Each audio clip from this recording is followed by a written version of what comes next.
partir de este momento, un espacio para crear conciencia. ¿Por qué lo hiciste? Un programa de la Fundación Códigos, conducido por el investigador Luis Cegueza, desde los estudios de la Fundación Códigos en Punta del Este, Uruguay, y emitido en Uruguay, Argentina, Bolivia, Brasil, Chile, Colombia, Ecuador, España, Estados Unidos, Holanda, Inglaterra, Israel, México, Perú, República Dominicana y portales online. Así comienza ¿Por qué lo hiciste?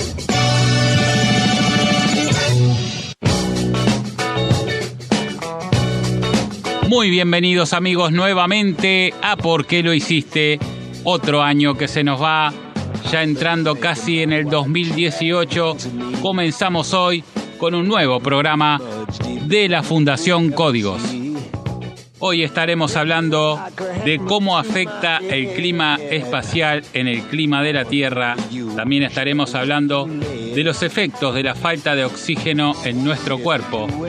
Y también estaremos hablando del calentamiento global, cómo afecta a la vida microbiana. Y también un auto que funciona a hidrógeno, con una pila de hidrógeno, que está lanzando al mercado la marca Hyundai. Todo esto y mucho más aquí en ¿Por qué lo hiciste? Y vamos ahora al desarrollo de la primera noticia de hoy con el licenciado Juan José Garone. Ley solar, las tormentas solares y su relación con las tormentas eléctricas. No es ningún secreto que el Sol posee una amplia y profunda influencia sobre nuestro planeta. El mismo es, después de todo, la fuente primaria de energía para nuestra biosfera. Pero cuando se trata de cómo el Sol impacta en las variaciones del clima y los fenómenos meteorológicos, los científicos pueden tener un trabajo difícil de dilucidar sobre las conexiones entre el Sol y la Tierra. Sin embargo, una de esas conexiones no es ningún secreto. Cuando el viento solar impacta en la magnetosfera de la Tierra, el campo magnético global que desvía las partículas ionizantes del Sol hacia los polos, en las altas latitudes se puede asistir a una observación de hermosas luces llamadas aurora. Pero, ¿puede el viento solar tener otros impactos más cotidianos en nuestra atmósfera?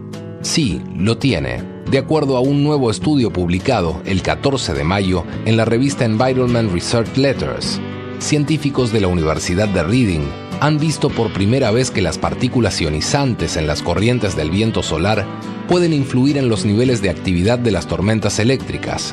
Esto ofrece pruebas convincentes de que existe una relación fascinante entre el clima espacial y el desencadenamiento de los relámpagos.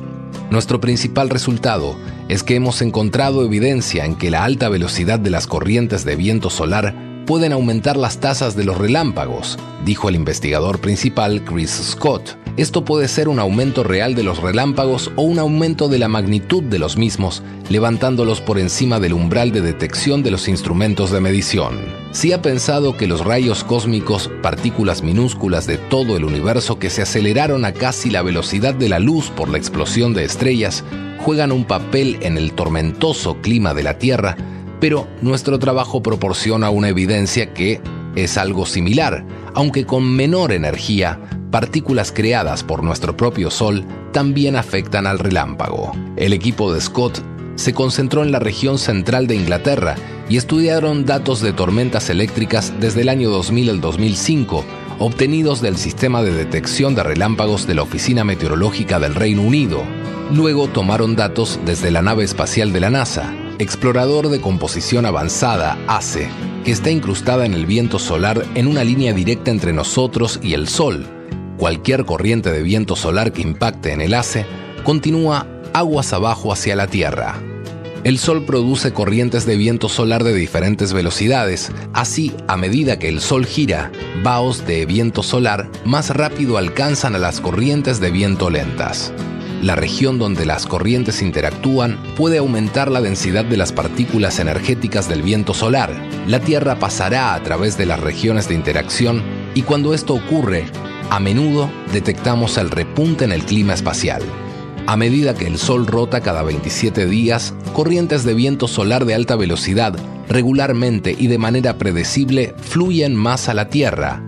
Después de acumular 5 años de datos del ACE y de la Oficina de Datos Meteorológicos de Relámpagos, los investigadores encontraron que, en promedio, hubo 422 golpes de relámpagos en los últimos 40 días después de que la Tierra haya pasado a través de una de estas densas corrientes. Durante los 40 días anteriores, hubo un promedio de 321 relámpagos. La tasa pico de relámpagos ocurrió entre 12 y 18 días después de la llegada de la corriente del viento solar.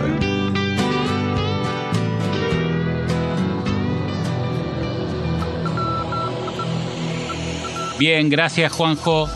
La noticia explica claramente que se ha logrado comprobar, con una estadística de 5 años, la incidencia de los vientos solares en el clima de la Tierra, sobre todo cuando hablamos de los rayos y relámpagos, tormentas eléctricas de la Tierra. Pero es bueno entender cómo funciona el sistema eléctrico de la Tierra. La mayoría de las personas piensan que cuando cae un rayo, como lo dice la palabra, cae y viene desde el cielo, pero la realidad no es así. El rayo es generado desde el centro de la Tierra, sale hacia la atmósfera y vuelve al centro de la Tierra. Lo que hace es un circuito de salida y entrada. ¿Cómo se produce esto? Simplemente porque la Tierra es un enorme dínamo, un dínamo que está generando continuamente energía eléctrica. Cuando sucede esto de los vientos solares, lo que acontece es que viene una lluvia de protones a la atmósfera y se carga en los polos, más que nada, que es donde naturalmente tenemos una refractación, que son los mismos polos que actúan como espejo. Y de esta manera no hay ningún peligro para nadie. Ahora bien, lo que ha sucedido en estos últimos años es que estos polos se han venido derritiendo y este espejo natural está desapareciendo. ¿Qué puede pasar ahora? Y bueno, esta noticia justamente la trajimos a ¿Por qué lo hiciste? Porque también queríamos hablar de qué otra forma puede afectar un viento solar a la Tierra. Si bien está comprobado que afecta en las tormentas eléctricas de manera que las aumenta levemente, también puede afectar en los grandes escapes de metano que estamos teniendo en los polos. Porque desde que existe el calentamiento global y desde que existe el derretimiento de los polos, también existe un calentamiento de las aguas y esto ha hecho que se derrita el permafrost, que es la capa de sedimentos submarina, y esto ha hecho que el hidrato de metano, ese compuesto que hemos hablado muchas veces aquí en ¿Por qué lo hiciste?, que es como un hielo blanco que encierra metano dentro de sí, podría estar derritiéndose y escapando el gas de metano crudo, que es inflamable y es venenoso. Este gas comenzó a escapar en el Polo Norte en el año 2009 y en el Polo Sur en el año 2011. Desde entonces no ha cesado de escapar el gas de metano crudo proveniente desde los hidratos en ambos polos. Y entonces ahí viene la pregunta, ¿de qué manera puede incidir un viento solar en este gas de metano que se está acumulando sobre los polos? Justamente es un gran peligro de una explosión, porque si estas lluvias de protones provenientes de los vientos solares que se concentran justamente en los polos naturalmente debido a nuestra magnetosfera, que es nuestra defensa contra estos vientos solares, este campo magnético que cubre la Tierra, lleva a los vientos solares a los polos, y si ahí se encuentra con este gas de metano crudo y oxígeno, podría haber una gran explosión. Y ese es el peligro que hay con los escapes de metano que están habiendo en los polos, producto del calentamiento global. Señoras y señores, una vez más la Fundación Códigos cumple con informar todos los peligros que están aconteciendo debido a la obra del hombre, la obra destructiva del ser humano en la Tierra. Vamos ahora al desarrollo de la segunda noticia de hoy con Juan José Garone. Estos son los efectos de la falta de oxígeno en nuestro cuerpo. La respiración es la base de que todo vaya bien en nuestro cuerpo. Los niveles de oxígeno en sangre normales van desde 95 al 100%. El oxígeno asegura la actividad cerebral, así como el funcionamiento del sistema nervioso, las glándulas, los músculos y los órganos. Si no respiramos bien, falla todo lo demás, dice el doctor Eusebi Chiner, neumonólogo y coordinador del año en CEPAR 2014 del paciente crónico y las terapias respiratorias domiciliarias. La respiración es la base de que todo vaya bien en nuestro cuerpo. Los niveles de oxígeno en sangre normales van desde 95 al 100% y aquellos menores de 90 se consideran bajos. En este caso, estaríamos delante de un caso de hipoxemia, un trastorno respiratorio muy peligroso que, en el caso de no tratarse a tiempo, podría provocar una enfermedad crónica de los pulmones. Pero ¿a qué otras partes del cuerpo afecta la falta de oxígeno? El cerebro. No es ningún secreto de que esta parte del cuerpo depende del oxígeno para funcionar. Las células cerebrales mueren sin oxígeno. Una saturación de oxígeno baja causa problemas mentales como confusión y pérdida de memoria a largo plazo. Si estos males son acompañados por otros signos de saturación baja de oxígeno, como por ejemplo la sensación de hormigueo en los dedos y tos crónica, vaya a ver al médico. 2. Falta de aliento. Es un indicador de saturación de oxígeno baja. Representa un padecimiento peligroso que debe ser tratado. La falta de aliento puede ser causada por varios factores, entre ellos enfermedad pulmonar crónica obstructiva o COPD, por sus siglas en inglés, un grupo de enfermedades pulmonares que bloquean el flujo de aire. El enfisema y la bronquitis asmática crónica son dos ejemplos de este tipo de enfermedades pulmonares que evitan que llegue suficiente cantidad de oxígeno al flujo de la sangre. Una saturación de oxígeno baja continua puede dañar también de forma permanente la capacidad del cuerpo para respirar. 3. Energía. El oxígeno brinda energía al cuerpo y a sus células. Una saturación de oxígeno baja le quita a las células su fuente de energía. La fatiga y el aletargamiento y la debilidad muscular son síntomas de falta de energía. Las células necesitan el oxígeno y no pueden responder como aquellas que cuentan con un suministro total. Si sufres de fatiga extrema, ten en cuenta que puedes estar sufriendo de una saturación de oxígeno baja. Haz que te realicen un análisis de sangre o un análisis simple o con un oxímetro que brinda buenos resultados. 4. Edema pulmonar en grandes alturas. Esta enfermedad se da cuando una persona viaja a lugares con altitudes mayores a 8.000 pies, unos 2.400 metros. El aire delgado en las grandes alturas tiene menos oxígeno y el cuerpo se priva de oxígeno rápidamente. El aire es más seco y las personas se deshidratan. Los síntomas incluyen dolores de cabeza, retención de líquidos, tos, falta de aliento y otros. Esta enfermedad puede afectar a cualquier persona que viaje a grandes alturas y puede resultar en la muerte si no se trata oportunamente.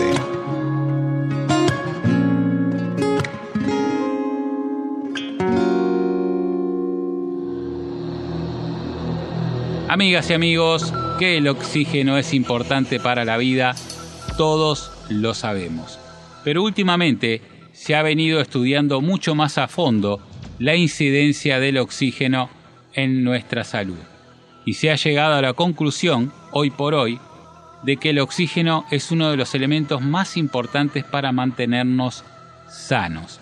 E inclusive se ha reflotado un gran descubrimiento del año 1931 del doctor Otto Warburg, premio Nobel justamente por este tema, en el cual él explica y demuestra que la falta de oxígeno en las células puede provocar el cáncer. Es más, el estudio que se llama La causa primaria del cáncer está basado en pruebas y análisis que se hicieron justamente creando un ambiente anaeróbico para la célula para demostrar qué es lo que sucede. Quiere decir, señoras y señores, según el estudio de Otto Warburg, premio Nobel de 1931, que la falta de oxígeno en nuestro cuerpo revierte la función de las células porque las mismas, intentando sobrevivir a la falta de oxígeno, se transforman en cáncer. Esto quiere decir que si uno tiene un principio de cáncer y puede oxigenar esas células, puede justamente lograr que esas células vuelvan a transformarse en células sanas y de esta manera curar ese cáncer. Es muy importante esto, es más, se está hablando mucho últimamente en las grandes universidades del mundo de este tema, porque es un gran descubrimiento. Y mucha gente no sabe, pero cuando alguien es nominado para un premio Nobel, como fue el caso de Otto Warburg, que finalmente logró el premio Nobel de Medicina, es porque algún experimento ya comprobado por este médico fue replicado en varios países por distintos colegas y se logró la misma conclusión. De esa manera, recién ahí se nomina a la persona y luego, obviamente, como en el caso del doctor Otto Warburg, le es entregado el premio si es que lo amerita. En este caso fue así, un gran descubrimiento que quedó sepultado por décadas, hoy está saliendo a luz y hoy quisimos traer también esta noticia, ¿por qué lo hiciste?, para que todos tengamos en cuenta lo importante que es oxigenar bien nuestro cuerpo, no solamente para evitar un futuro cáncer, sino también para estar sanos totalmente, ya que todas las enfermedades generalmente tienen que ver con alguna falta de oxígeno en alguna parte del cuerpo. Es más, si ustedes estudian un poco van a ver que existen las cámaras hiperbáricas, que justamente lo que hacen es presurizar, son cabinas presurizadas en la cual entra más oxígeno y la persona puede curar una herida mucho más rápido que en la respiración normal fuera de la cabina. Son datos importantes, datos que nos llevan a pensar, datos que nos llevan también a soluciones simples que pueden hacer que tengamos cuerpos más sanos y poder evitar enfermedades.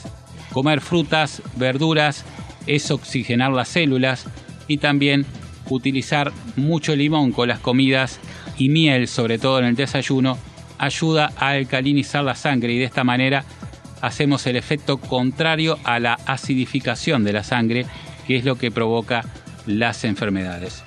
Resumimos: miel, limón, frutas y verduras crudas. Esto ayuda muchísimo para evitar enfermedades y obviamente también ayuda muchísimo poder respirar en ambientes sanos de contaminación en el aire. Comunícate con nosotros por WhatsApp al +59894 905 190. ¿Por qué lo hiciste? Estamos transmitiendo como siempre desde los estudios de la Fundación Códigos en Punta del Este, República Oriental del Uruguay, para 225 emisoras en 16 países. Esto es ¿Por qué lo hiciste? Estás escuchando ¿Por qué lo hiciste? Y vamos ahora a escuchar algunas de las emisoras integrantes de esta cadena. De las radios internacionales: Radio Horizonte, Abancay, Perú; Radio USACH, Santiago de Chile; FM Radio Curucautín de Chile; Radio de Colección de Chile; FM Monte Carlo Sur 100.9 Angol, Chile; Radio Los Confines 108 AM, Chile; Mi Radio FM 90.5 Región de los Ríos, Payaco, Chile; Radio Estrella del Norte, Vallenal, Chile; FM Rumba 107.7 Bonaire, Holanda; Radio Merengue 1210 AM, República Dominicana. Y bien, amigos, vamos ahora al desarrollo de la tercera noticia de hoy con Juan José Garone. El calentamiento global afecta la vida microbiana en los suelos. Las costras biológicas de suelos son comunidades microbianas especialmente importantes para las tierras áridas. Protegen el suelo de la erosión y contribuyen a la fertilidad de la tierra mediante la fijación del carbono. Un equipo internacional que estudió costras biológicas de suelo en una amplia zona del suroeste americano demostró que el mantenimiento ecológico de estas fundamenta dos especies de cianobacterias.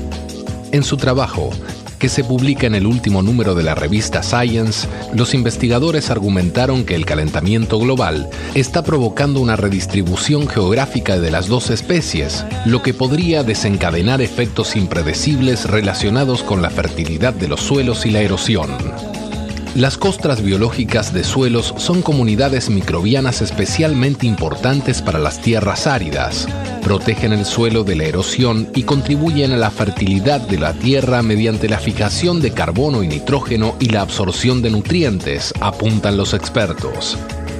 De este modo, los científicos, entre los que se encuentran Pilar Mateo y Virginia Loza, investigadores del Departamento de Biología de la Universidad Autónoma de Madrid, lograron revelar que los organismos más abundantes en las costras biológicas del suelo son dos especies de cianobacterias, microorganismos capaces de realizar fotosíntesis.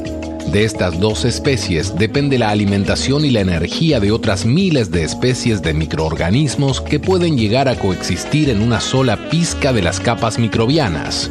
Los investigadores también encontraron que una de las dos especies, Microcolius vaginatus, domina las costras de los desiertos más fríos de la zona estudiada, mientras que la otra prevalece en los desiertos más cálidos.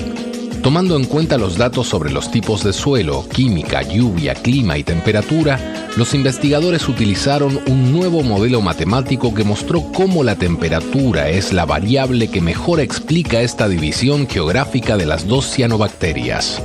No solo nos basamos en una recopilación de datos, además estudiamos en el laboratorio cultivos de estas dos especies de cianobacterias, confirmando experimentalmente que la temperatura es lo que las mantiene separadas, explicó Pilar Mateo, del Departamento de Biología de la Universidad Autónoma de Madrid. Esto es realmente importante si tenemos en cuenta que actualmente la temperatura en el planeta no es estable debido al calentamiento global. En el suroeste de los Estados Unidos, donde realizamos este estudio, los modelos climáticos predicen cerca de 1 grado el calentamiento por década, agregó la investigadora.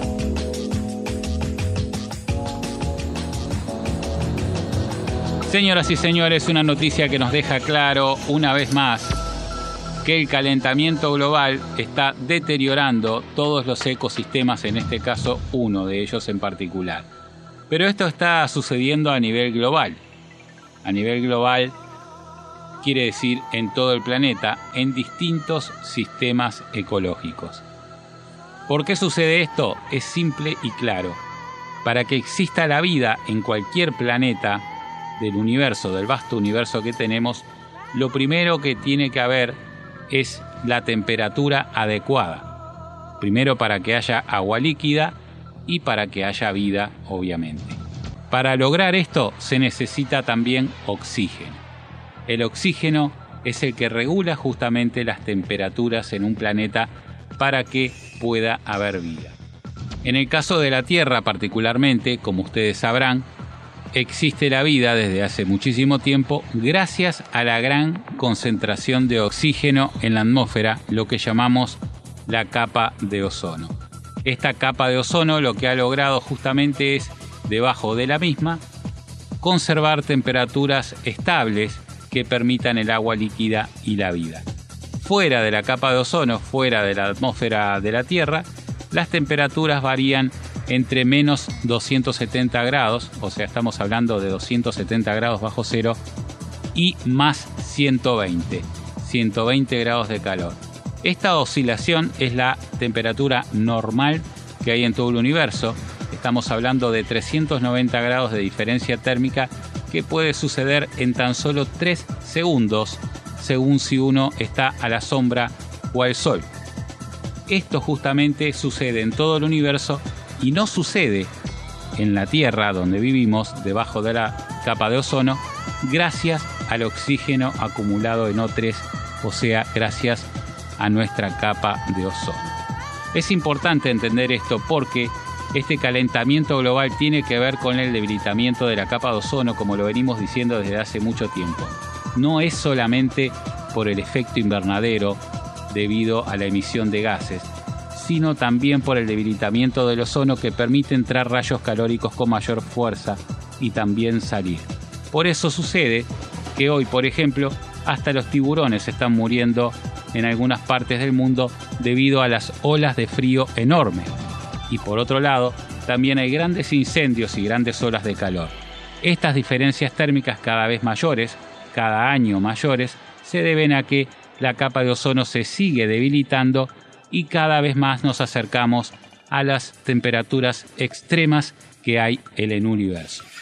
Señoras y señores, tenemos que cuidar este reservorio de oxígeno, nuestra capa de ozono, a como dé lugar, si queremos conservar la vida en este planeta.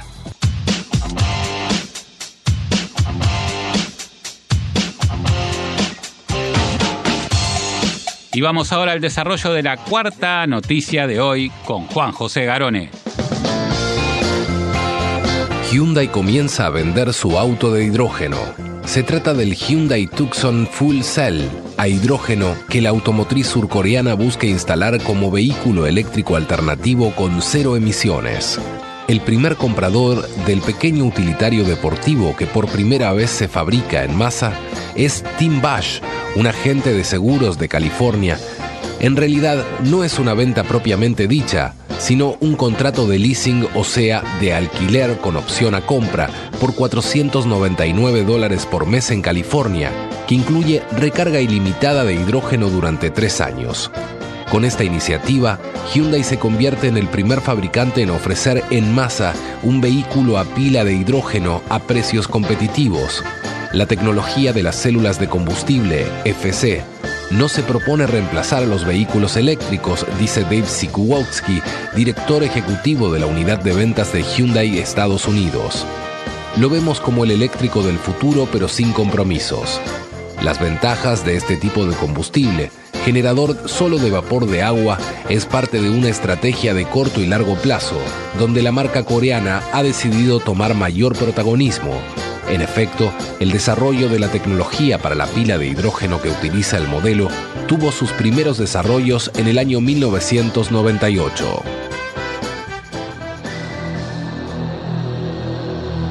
Bien, gracias Juanjo. Bueno, una excelente noticia. Se logra justamente generar la energía eléctrica a bordo para un auto eléctrico. Esto es algo fantástico porque significaría la solución completa al transporte.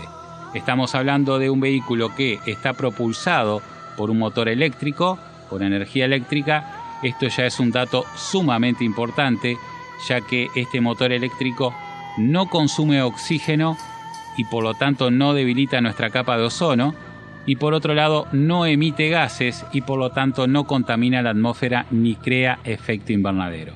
Pero además de eso, genera su propia energía a través de una pila de hidrógeno a bordo. Esto es realmente el círculo cerrado, como le llamamos nosotros, para el transporte. Pero la gran pregunta que nos hacemos, señoras y señores, es ¿por qué este vehículo no está a la venta? La noticia habla de la fabricación masiva de estos vehículos, pero también explica que uno puede adquirirlo solamente con un contrato leasing, y un leasing es como un alquiler. Uno no es dueño del vehículo, ya que el leasing no permite que uno se apodere del vehículo, como ya sucedió en los años 90 con el famoso EV1 de General Motors, vehículo eléctrico de grandes prestaciones para la época, el cual era entregado solamente en formato leasing a los usuarios, y llegado el momento fue arrebatado a los usuarios y ninguno se pudo quedar con un solo EV1 en todo California. ¿Por qué se hizo esto? Uno se pregunta, pero ¿por qué largan los autos eléctricos en formato leasing y después se los quitan a la gente? Simplemente, señoras y señores, para testear el mercado. Yo creo que todavía no está la voluntad instalada de los grandes empresarios que tienen que ver con el mundo automotriz. Como decía, no está la voluntad instalada de querer que los autos eléctricos vengan, porque si fuera así ya hubieran venido. Simplemente están dando cada vez más largas al asunto, y es imperante hoy por hoy, debido a todo lo que estamos viendo con nuestros propios ojos de los daños en el clima y en la vida en general, es imperante que el auto eléctrico venga ya y que no extiendan más el tiempo de su lanzamiento. Nada de contrato leasing, señoras y señores, que los vendan y la gente los va a comprar. Hoy por hoy yo creo que la demanda por estos vehículos es superior a lo que ellos se imaginan. Simplemente no podemos comprarlos, y de esa manera simplemente lo que está sucediendo no es que no haya demanda, sino que no hay oferta. Traigan la oferta y la demanda automáticamente aparecerá. Bienvenidos los autos eléctricos, sí, pero que los dejen vender y que los dejen comprar. Y bien amigos, hemos llegado al final del programa de hoy. Quiero agradecer como siempre a Daniel Hogar, máxima variedad siempre. También agradecer a Global News. Leen, escuchan y analizan todo lo concerniente a tu empresa y a tus competidores. Global News, presente en 17 países de Latinoamérica. También agradecer a Visa, porque la vida es ahora. Y al doctor Rosenberg, experto en nutrigenómica y medicina de avanzada. Quiero agradecer como siempre a todos los que integran el equipo de ¿Por qué lo hiciste? A Carlos Ceguesa en los controles, en la selección musical, en la presentación de la misma, a Vanessa Gaspar en Maldonado, a Carlos Acosta en Montevideo, al doctor Gustavo Gavier en Córdoba y a Majo López también en Maldonado. Agradecer a todos los ingenieros de sonido que trabajan para llegar a ustedes en 225 emisoras en 16 países. Agradecer a los dueños de dichas emisoras que nos permiten llegar a vos y por supuesto agradecerte a vos que siempre estás allí. Chau, chau. Hasta aquí te presentamos ¿Por qué lo hiciste? Desde los estudios de la Fundación Códigos de Punta del Este y para Uruguay, Argentina, Bolivia, Brasil, Chile, Colombia, Ecuador, España, Estados Unidos, Holanda, Inglaterra, Israel, México, Perú, República Dominicana y Portales Online. Será hasta la próxima semana. ¿Por qué lo hiciste? Un programa de la Fundación Códigos.